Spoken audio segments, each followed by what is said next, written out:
Hi, hello, how are you? I am doing well, thank you. My name is Amanda. This is the MandaMadeIt podcast. Welcome to my channel, or welcome back.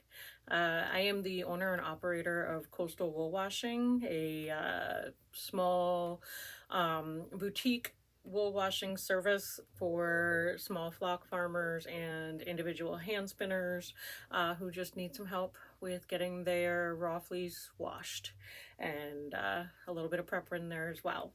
I'm coming to you from Westerly, Rhode Island. I live here with my husband and our 2 children.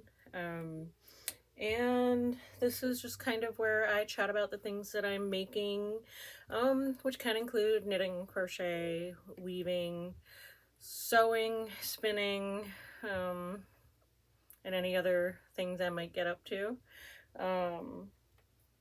I am sitting on the floor today instead of typically in my chair, just because I wanted to show off my 2 wheels, which I will talk about in a little bit.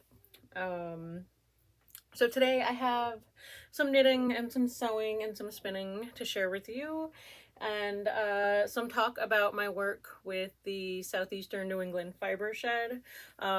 Just this month, January of 2024, I have become the co-organizer with Amy Dufault of the Southeastern New England Fibershed. We've hit the ground running, and we've got a lot of stuff happening, and it's exciting. So I suppose first I'm going to talk about finished objects. Of course, I only have one and it is not right here, so I will be right back with that. The only finished object I have for today is my socks that are 100% wool and naturally and hand dyed naturally by the Speakman sisters.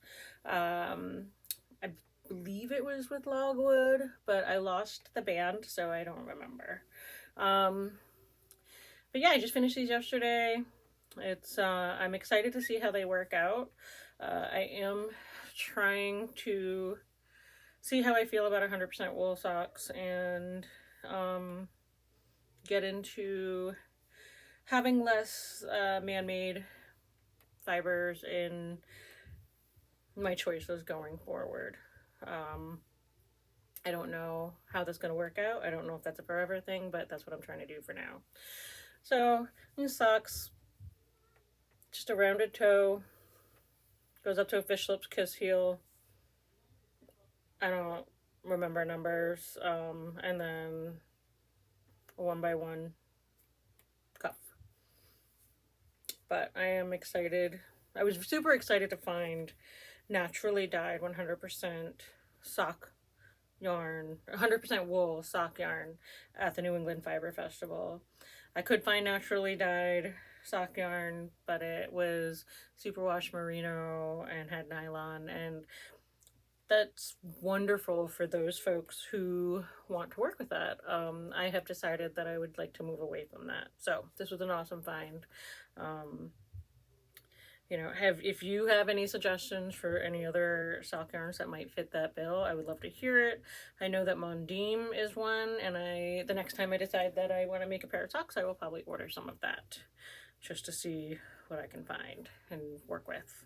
But I actually have plenty of hand knit socks that I have already made. I think I have 7 or 8 pairs, not including a couple pairs for my husband that I can probably wear because our feet are similar sized. So I don't know if I really need to worry about making socks for a little while.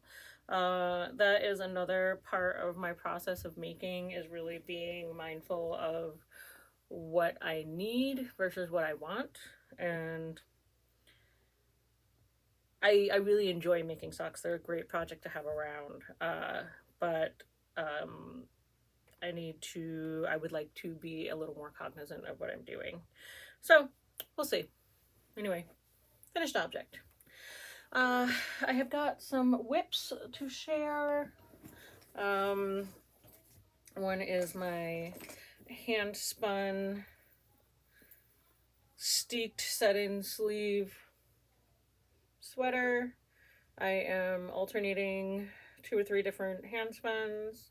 I am following the Ann Bud's the Knitter's Handy Book of top-down sweaters. It's a recipe book for sweaters.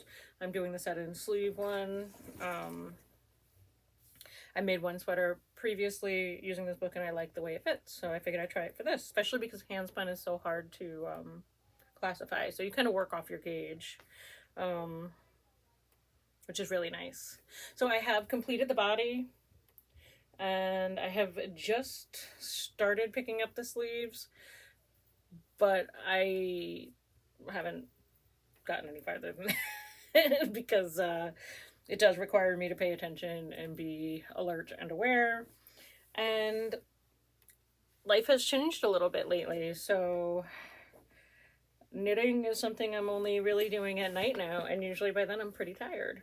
So I kind of have to get like the hard bits in when I can. Not the hard bits, but the bits that require concentration, so that then I can get to the part where I can just go mindlessly at night. And I should actually be able to finish picking up those sleeves today if I get to it. Or picking up that sleeve anyway. Anyway, I'm really, like, working with the handspun is a really important part of being a maker that spins. I find it important for myself because I want to work with my handspun.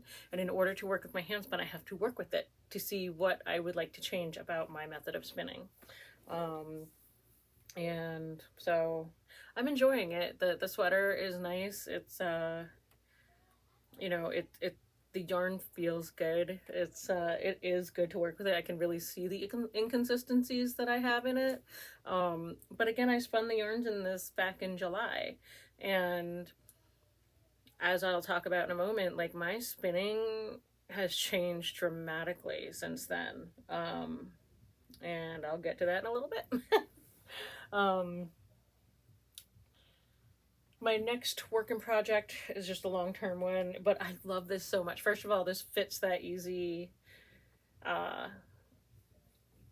mindless knit thing, and this is the Garter Squish blanket by Stephen West. I mean, I just cast on a whole bunch and I'm just doing garter stitch, but I'm fading in all kinds of mini skeins and a advent swap I did with somebody in the Jillian Eve Discord server, and it's just beautiful. Like, the colors are fun, the knitting is mindless. I'm enjoying seeing how it's working up. It's just like, it's fun. It's fun. So highly suggest, if you have a bunch of minis that you don't even know what to do with, and the idea of knitting a whole blanket feels a little overwhelming, just doing a garter squish one that you can pick up and put down and whatever, you know, for a little while you can take it places because it's not super big at that for a while, you know. It's fun. I suggest it. My last working project is one that I pick up occasionally, and that's okay. It's another handspun, and I'm still just working on the border of it's an 1897 shawl, but it's just got this lacy border that you start with, and you have to knit like your full wingspan of this, then you knit a center piece, and then you do another part, and then you get to pick up and start working like the body of the shawl. It's just really pretty, and it was really intriguing to me, and I had taken this yarn out to maybe make some leg warmers, and I was like, no, this isn't leg warmer yarn. It's very what is this? I can't remember. It's one of my first fleeces, and I spun it kind of tight, so it's definitely, I don't know if that's gonna, well, we'll see. Anyway, it's fairly thin for some of my earlier yarns, and it's just this beautiful dark rich chocolate color. I don't know if that's gonna really come through. That's kind of it. Anyway, this is just, I think it's a perfect project and yarn marriage that's happening here, and I really enjoy it. It's a very simple one. I can pick it up, get one of those little triangle doohickey things done in 20 minutes. And it doesn't require a whole lot of thinking. I do have to pay attention, but not like I do for, you know, other types of things. I have a sewing whip. I have been wanting, so I'll start with this, okay? This is a very first quilting project. I had some charm packs that I was doing some hand sewing with, just kind of playing around.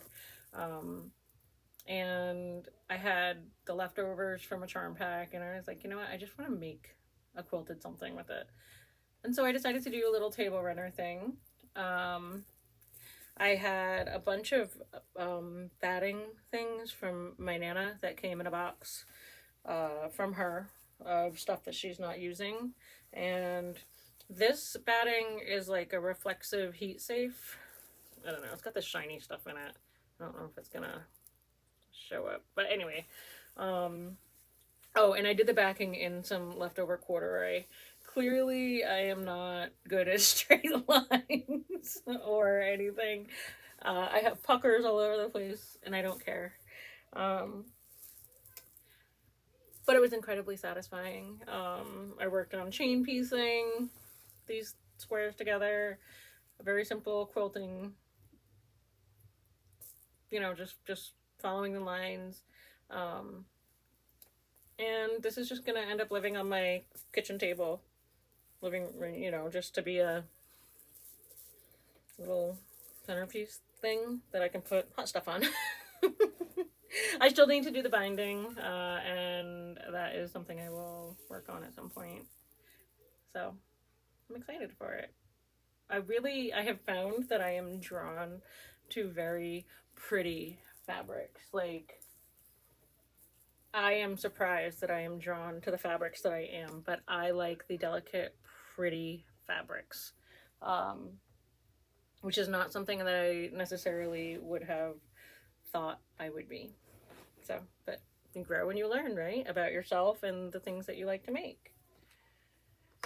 The next work in project is a spindle spin. I have got these spindles full, and I'm working on another one upstairs. This is the Finn Roving from Yankee Rock Farm that I have thoroughly fallen in love with. So I'm excited that that is still going. You know, I do that here and there a couple times a week. I pick it up at night when I'm like not even interested in knitting. I have another wheel spin that I am currently plying. And this is what I was talking about, that my spinning has changed dramatically. The spin I'm working on my Ladybug is a CVM spin, and it is the CVM Skirtings from Greene County farm, or Greene County Wool. And it's lovely to spin. It's beautiful, but it has spun so fine. I have never spun this fine, this consistently. It has taken forever to get through the 4 ounces that I think I had. And the plying is taking forever. So when I was talking about my sweater, this sweater that I spun in July, like, this is not fine yarn. This is a thick, like, air and weight yarn, for sure. And I am definitely spinning at least like a 2-ply, fingering up to DK, depending on what happened when I wash it and it blooms out. So your spinning changes as you go, and you don't even realize it. You don't even know. I wasn't trying to spin that then. I'm just rolling with what it wants. And that's what it wants, I guess. I'm excited to have that done soon. I also have a whole nother fleece from her, as well as a bunch more skirtings that I use for my learn to scour kits that I sell in my Etsy shop because they're perfect. Like, yes, they have a very small amount of VM, very small of poop. They're just the stuff that was outside of the coat, and yeah, there's some shorter bits and some less desirable bits, but it's still beautiful wool that makes a beautiful yarn. And it also gives you the opportunity to learn how to scour and skirt for scouring without a huge investment in time and space and money. So let's talk about my wheels. This one is Charlotte. Charlotte is a super slanty. Let me see if I can scoot over a little bit. Bring her in frame a little more. She's a super slanty. She has got a maker's mark of E. Anderson right here on the head of the table by the tension knob. She also has she's numbered and it says NO number 13 right here. It's in dark black ink. It's not like carved into it. I think it's ink. I don't know. And I just got her new bobbins from Spiritwood. John at Spiritwood made me some new bobbins for her. I replaced the leathers myself. I repaired the treadle as well. That had a previous repair that had failed.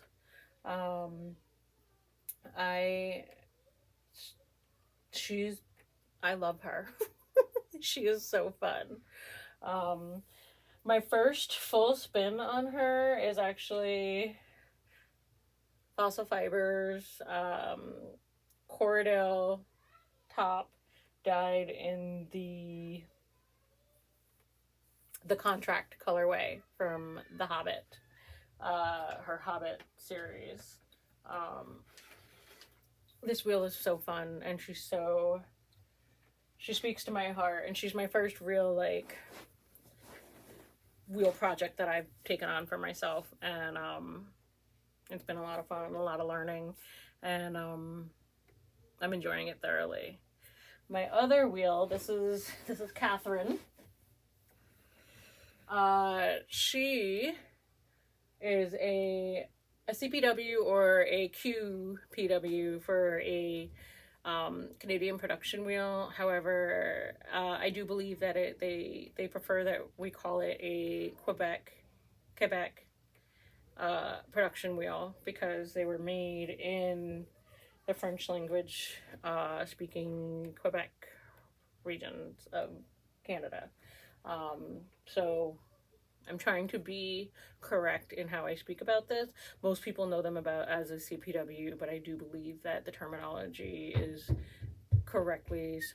Did you hear my kids running around upstairs? I believe the terminology is people are trying to change it to be the QPW. There is no maker's mark on it.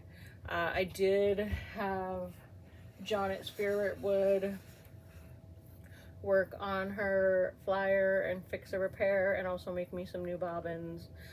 He replaced a leather bearing for me, and really the only thing I'm waiting on, I've been able to spin on her a little bit, but she keeps throwing her drive band, which is why it's not on right now. She's a double drive, as is Charlotte.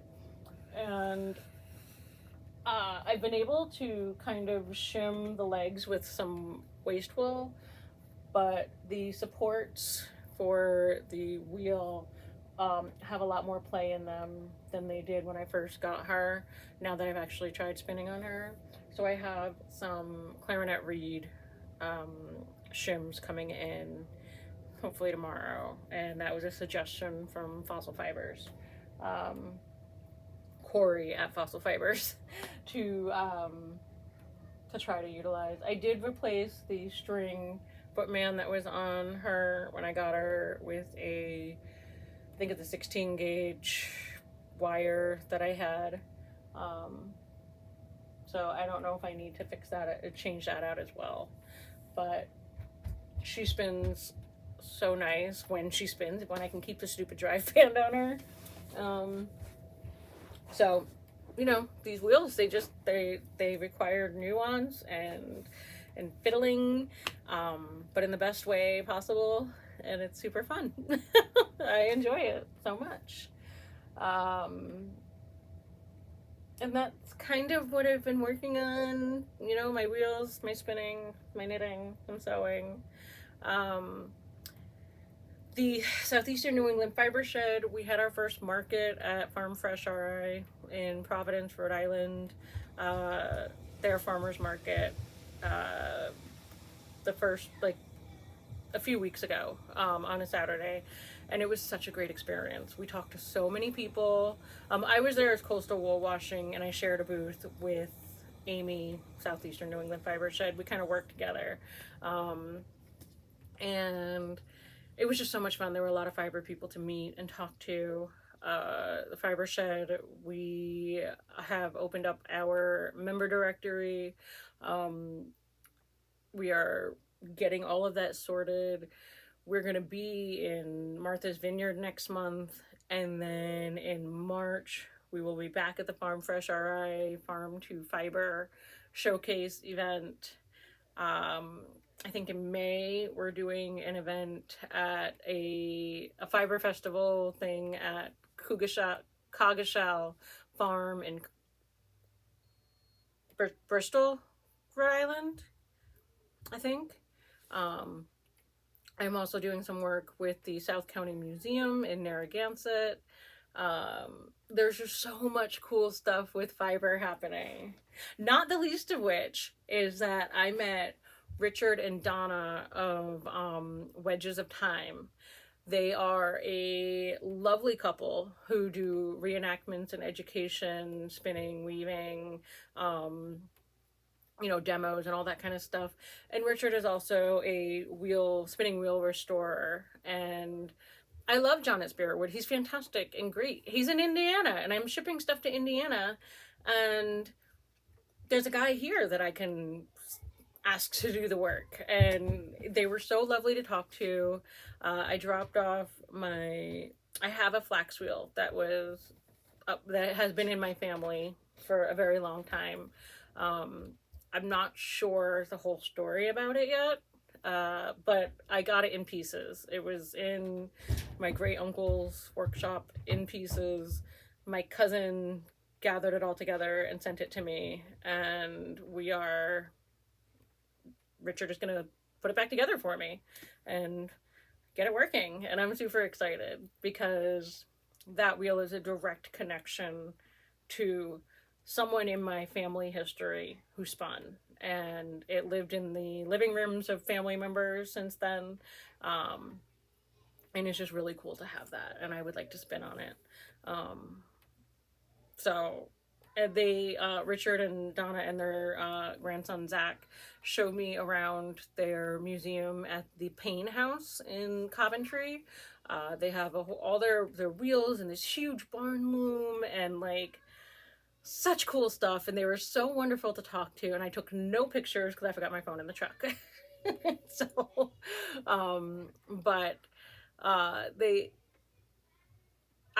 part of what I'm doing with Fibershed is with the Southeastern New England Fibershed is I want to get people the resources that they need in their region. Their international trade, cross-country trade is wonderful for certain things. It has opened up a lot of opportunities for people. But that is not to say that there aren't side effects of that, in that we are taking the local economy gets a hit from people who decide to go buy from someone in California. And, you know, the ecological impacts of shipping and all of those types of things are things to think about. If there are people within my region that I can support with my shopping choices and my service needs, I would like to do that. And I would like to offer other people the ability to do that as well by giving them the information that are these services here. Part of what the Southeastern New England Fibershed does is it works on the decentralization of overseas wool processing. And it's a big, big task, and it's got to start somewhere. And I think with the small folks and the little folks in the regions is where I can help with starting. And Richard and Wedges of Time is a perfect example of that, of not needing to ship my stuff to Indiana to get it fixed allows me to develop a closer relationship with the craftsman who is doing the work for me, and to create that network of people who care about the same things but have different aspects of them, the education and the demo and the environmental impact studies and the engineering side of things. You know, I gave a teacher from UConn, they wanted some wool samples to show their engineering students the raw materials that they can work with in their, like, what it starts at in the materials that they're going to be utilizing. And that's just so cool. You know, there are so many ways and means for people to connect, and it's not just farmers and artisans. You know, there are people who make the tools, repair the tools. There are people who wash the stuff, there's process it, there's the dyers, there's the makers, there's the scientists, there's the educators, there's the people who can work media strategy and marketing, and the people who write the books and the articles. And there's just so many people that are involved in, or can be involved in, Fibershed communities, and I'm so excited to be a part of this. So now I've rambled on about my Fibershed love. Thank you for watching, if you're still here. If you have enjoyed this, give it a like. Leave me a comment. Let me know how you feel about any of the stuff that I mentioned today. You can also find me on Instagram at Coastal Wool Washing. I do have a page on Facebook. And Instagram, though, is really where I do a lot of communicating and posting and stuff. You can also find out about my services at coastalwoolwashing.com. You can email me, coastalwoolwashing@gmail.com. And yeah, I hope you guys have a really great rest of your day, and take care of each other, take care of yourselves, and I'll see you in the next one. Bye.